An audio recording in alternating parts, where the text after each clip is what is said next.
Good morning guys, GTA Cars. Another busy day. Meron tayong mga walk-in clients dito. Tapos ito is nakaschedule sa atin tong Ford Everest for maintenance check. First owner sila, sir nito. Actually, nirefer sa atin ni Sir Ravi. Sir Ravi, thank you so much. Nagpagawa siya before ng Ford EcoSport niya. So ito is friend niya na nagpagawa. Ngayon naman is magpapa-maintenance din. EGR, mga glow plugs, and PMS, change oil. Ayan. So check natin, nakapila to. Iwan na to guys, pati ito nakapila din for timing belt naman. So ito is sila ma'am is follower natin and nakabili sila ng Ford Focus sa labas. So ngayon for maintenance check lang and nakaschedule rin for timing.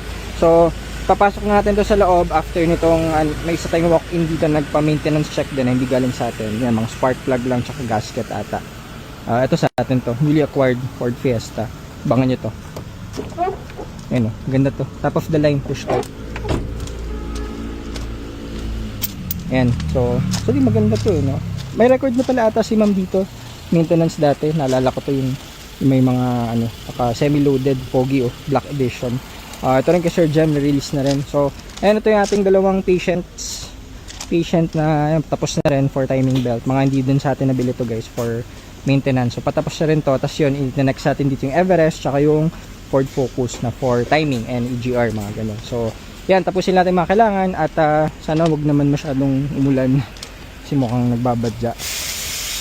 Ayan, so yun muna guys, pasok muna natin yung dalawa doon at para hindi tayo nakakaabala sa labas. Good morning, GTA Cars.